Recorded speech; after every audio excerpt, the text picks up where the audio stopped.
दोस्तों, मैं आरांका सिंह स्वागत करती हूँ आप सबका आपके YouTube चैनल नॉलेज कॉर्नर पे। फ्रेंड्स, यहाँ पे हम लोग केवीएस और एनवीएस की जो वैकेंसी है, जिसमें सब लोग काफ़ी समय से इंतजार कर रहे थे, उस वैकेंसी की जो डेट है वो आपका इंतज़ार जो है वो ख़त्म होने वाला है। तो पहले सबसे आप लोग ये बताइए कि आप लोगों को कैसा लग रहा है ऐसा सुन के। भर्तियों का इंतज़ार जो है वो ख़त्म हो गया है, ऐसा एक एफिडेविट आया है, उसमें बताया गया है कि किसी भी समय केंद्रीय विद्यालय और नवोदय विद्यालय का जॉइंट एग्जामिनेशन जो है वो अनाउंस हो जाएगा। ये बात सीधी तौर पे कह दी गई है। नोटिफिकेशन किसी भी समय आ सकता है। सारी पोस्ट जो है वो कैलकुलेट हो गई हैं। अब पोस्ट भी कैलकुलेट नहीं करना, कितने वैकेंट को पोस्ट है इन सबको कैलकुलेट नहीं करना है। तो सारी चीज़ें जो है कैलकुलेट हो गई हैं और नोटिफिकेशन किसी भी समय आ सकता है। उस पर हम लोग चर्चा करेंगे क्या इंपॉर्टेंट पॉइंट्स है और कैसे, क्योंकि कहा जा रहा है कि 2 महीने के अंदर केवीएस का जो स्पेशल एजुकेटर वाला केस चल रहा था वो एग्ज़ाम हो जाने चाहिए। तो क्या 2 महीने में बाकी सारे एग्ज़ाम भी केवीएस और एनवीएस के ले लिए जाएंगे? कैसे ये कंबाइंड एग्ज़ाम होगा? क्योंकि टीचिंग एग्ज़ाम में ये पहली बार होगा कि 2 संस्थाएं मिलकर किसी एग्ज़ाम को कंडक्ट कराने जा रही हैं। तो समझते हैं कहानी कि ये दिल्ली हाई कोर्ट में सबमिटेड एक एफिडेविट है, जिसमें एक बात कही है केंद्रीय विद्यालय के जो कमिश्नर उन्होंने कहा है कि पूरी कहानी मेरे और आपके काम की उतनी नहीं है। मेन बात हम लोग मेन मुद्दे को समझते हैं। जो केंद्रीय विद्यालय के एडिशनल कमिश्नर ने कहा है कि उसका कंक्लूजन निकल के आता है कि उन्होंने एक ट्वीट किया है जिसमें उन्होंने बताया है कि CBSE to issue advertisement requirement of teaching and not teaching including special educator post in KVS and NVS tells Delhi High Court। तो अभी हम लोग बात जो कर रहे थे कि जो कमिश्नर हैं उन्होंने कहा है कि हाई कोर्ट में कि हमारे यहाँ सारी कैलकुलेशन जो है वो हमने बैठा ली है और एक ड्राफ्ट भी बन चुका है कि नोटिफिकेशन आएगा। इसका ड्राफ्ट जो है वो तैयार हो गया है और वो ड्राफ्ट आगे सबमिट भी कर दी गई है। CBSE ये एग्ज़ाम कंडक्ट कराएगा, जैसा केंद्रीय विद्यालय का एग्ज़ाम CBSE कराता ही है। अब इस पर हम लोग थोड़ी सी चर्चा कर लेते हैं। जो ये एफिडेविट है उसमें कुछ बातें कही गई हैं। जैसे एफिडेविट में ये 3rd पॉइंट में कहा गया है कि 1 तारीख को यानी कि 1 सितंबर को दिल्ली हाई कोर्ट में मीटिंग हुई, जिसमें मिनिस्ट्री ऑफ एजुकेशन के जो सेक्रेटरी हैं उन्होंने इसको चेयर किया और एजुकेशन मिनिस्ट्री का जो सेक्रेटरी हैं उन्होंने और जो ऑफिसर केवीएस और एनवीएस के जो कर्ता धर्ता लोग हैं वो भी वहाँ पे मौजूद थे। और इसमें ये कहा गया कि फिर से वैकेंसी जो है वो रिकैलकुलेट करो 31 दिसंबर तक की कि कितने टीचर्स की ज़रूरत है टीचिंग और नॉन टीचिंग पोस्ट की केंद्रीय विद्यालय और नवोदय विद्यालय में।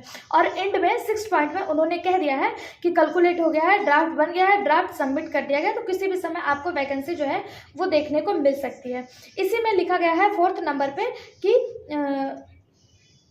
that the Ministry of Education has assigned the Central Board of Secondary Education CBSE। पहली बार ये कहा गया कि ज्वाइंट रिक्रूटमेंट जो होगा वो प्रोसेस होगी, यानी कि दोनों साथ में केंद्रीय विद्यालय और नवोदय विद्यालय कैसे साथ में करवाएंगे, क्या हिसाब किताब रखेंगे। जैसे अलग अलग बात चल रही थी कि कॉमन एंट्रेंस एग्जाम कर दो, तो उसी तरह हम लोग कह सकते हैं कि ज्वाइंट रिक्रूटमेंट प्रोसेस होगा केंद्रीय विद्यालय और नवोदय विद्यालय के लिए for both KVS and NVS for non teaching and teaching, दोनों ही इसमें शामिल हैं। अच्छा, 31/12 तक की पोस्ट जो है 31/12/2025 तक की पोस्ट कैलकुलेट करनी है कि कितनी पोस्ट जो है वो खाली है, कितनी वेकेंट है। ऐसा नहीं है कि इस डेट को पेपर हो रहा है, उस पर भी हम लोग बात करेंगे कि सिलेबस में क्या परिवर्तन होगा, या फिर क्योंकि सिलेबस में परिवर्तन आना तो निश्चित है, क्योंकि जब 2 लोग मिलकर पेपर कंडक्ट करवा रहे हैं तो सिलेबस में सब्जेक्ट मतलब परिवर्तन ना आए ये संभव नहीं है। तो अभी आपको किसी भी बैच में जो है इस तरह से किसी भी बैच को नहीं ले लेना है कि जहाँ पे प्रीवियस ईयर सिलेबस के अकॉर्डिंग ही पढ़ाया जा रहा हो,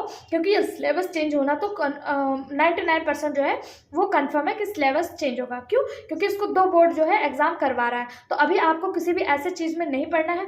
आपको जो आपका जनरल सब्जेक्ट है, कॉमन टॉपिक है, जैसे मैथ हो गया, रीजनिंग हो गया, पेडागोजी हो गया, इन सबको आप तैयारी करते रहिए। लेकिन अभी पूरी तरह से किसी भी कोर्स में आपको नहीं जाना जब तक सिलेबस पूरी तरह से ऑफिशियल ना आ जाए। पढ़ते रहना है लेकिन कोर्स में मतलब इन्वॉल्व नहीं होना है। उसका रीजन है कि क्या पैटर्न है एग्जाम का, सिलेबस क्या रहेगा, अभी हमें नहीं पता है। जब भी नोटिफिकेशन आएगा तब हमको पता लग जाएगा, तब आप जो है उस हिसाब से प्लान कर सकते हैं।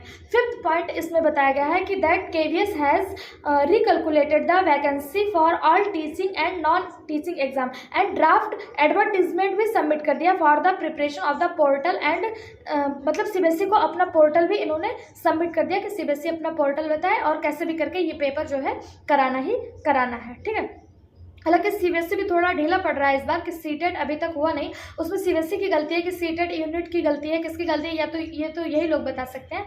लास्ट पॉइंट में इन्होंने लास्ट पॉइंट जो इसमें दिया है उसमें इन्होंने बताया है, इसमें लास्ट पॉइंट में बताया है कि टीजीटी पीआरटी इसके जो स्पेशल एजुकेटर हैं, यही मुद्दे की बात है कि जो टीचिंग और नॉन टीचिंग प्लस केंद्रीय विद्यालय में जो स्पेशल एजुकेटर की पोस्ट आनी है, इन सबको मिला करके जो बनेगा आपका रिक्रूटमेंट वो एक्सपेक्टेड है to be published at any time soon, यानी कि कभी भी आ सकता है। ड्राफ्ट सबमिट कर दिया, ऐसी बात जो है यहाँ पे चल रही है।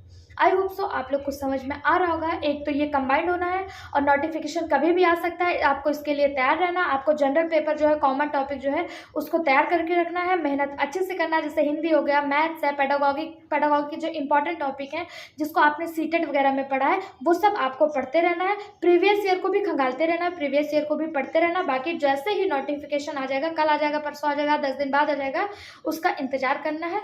जैसे ही पैटर्न, कंबाइंड एग्जाम कैसे लेंगे, पैटर्न क्या रहेगा केवीएस और एनवीएस का, और इसके अलावा सिलेबस क्या रहेगा, जैसे ही नोटिफिकेशन आएगा मैं आपके लिए एक वीडियो लेकर आऊँगी और जो है आप तक वो सारे इन्फॉर्मेशन सही से दूंगी। सीटेट का अभी भी कोई भी ऐसा इन्फॉर्मेशन, ऑथेंटिक इन्फॉर्मेशन नहीं आया है, तो उसके बारे में अभी मैं कुछ